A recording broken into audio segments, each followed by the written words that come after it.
Welcome back, nerds! Today we are exploring the not-so-popular villains of Marvel's most popular hero, Spider-Man. 10. Silencer. From Peter Parker's Spider-Man / Elektra 98. The Silencer is a mob boss, and he looks kind of like a cross between Freddy Krueger and Slenderman. He's the kind of mob boss that nobody wants to work for, though, because his own staff are terrified of him, because literally no one is safe from being silenced. I get the whole, instill fear thing in your workers, but also cool it, you can't be a mob boss without your mob. He also only speaks Italian, and he's seemingly just made of darkness. It's classic, mysterious darkness composition, but in the end, he was absorbed into a rock and never seen again. 9. Spark. From Web of Spider-Man 74, Spark was a performance artist in the modern avant-garde. He sits on a stage in front of an audience for 15 minutes doing nothing kind of realm. He was recruited by the villain group Avant-Garde, a team of artists with enhanced abilities and bound souls. Spark's abilities were enhanced strength and some level of energy/electricity. 8.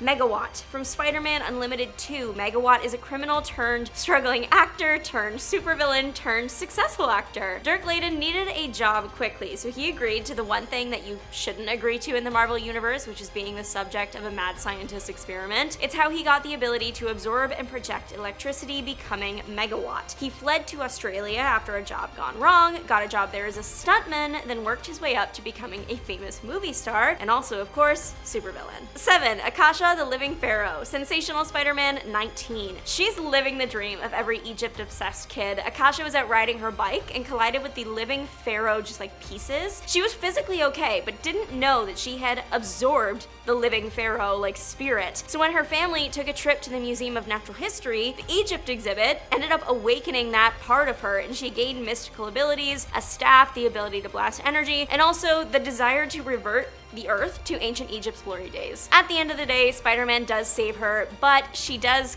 also grow wings and then just leaves, and we barely see her again. 6. White Dragon. Amazing Spider-Man 184. Leader of an NYC gang, the White Dragon is a regular martial artist masterman with a sick outfit. It breathes fire and gas and has claws. He appeared a few times over the years, but in the end was sacrificed, but he wanted to be, so that makes it a little better, I guess. 5. Dr. Time. From Spidey Super Stories 44, Dr. Time controls time using a magical clock or just magic clock abilities. Obviously, he tries to use them to take over the world. Spider-Man and this issue's teammate, Vision, have a hard time containing this villain, and he's only defeated when he forgets to wind his magic clock and his powers all but disappear. 4. Skinhead. Web of Spider-Man 56, and this is a crazy story. Edward Cross was a Jewish boy that turned into the very thing that hated him, Yahtzee with an N, because we can't say the actual word on here. Yeah, he joined one of those groups and basically went insane. He tried to hurt people with this group, including planting explosives, and in the ensuing battle with Spider-Man got a corrosive but not lethal substance on him that essentially made him a man-shaped dripping blob.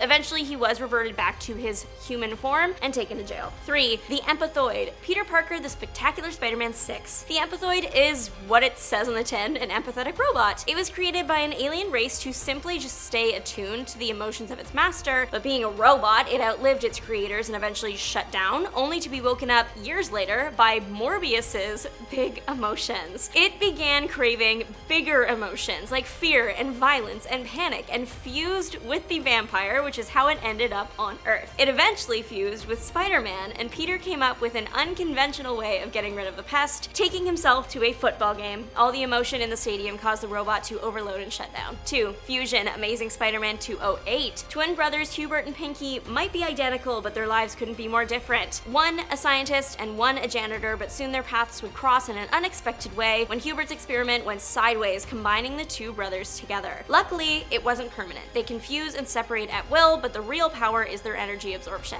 Any form of energy can increase their size and strength. Hubert wanted to use the power for bad, Pinky for good. In the end, they were captured by the Stranger and kept for observation. And 1. Persuader. Web of Spider-Man 35. Roland Rayburn was a mutant, and he didn't know. He just thought he was really good at persuading people. That was actually, of course, his mutant ability, and he has a pretty goofy weakness to it, where if his target knows that he can persuade them, he just can't do it anymore. It's really weird. He was forced to work for Kingpin and ended up facing off against Spider-Man and the Punisher. The latter ended up being Roland's end. But what do you think? Who's your favorite Spider-Man villain? Let us know in the comment section down below. Thanks so much for watching. Bye, nerds!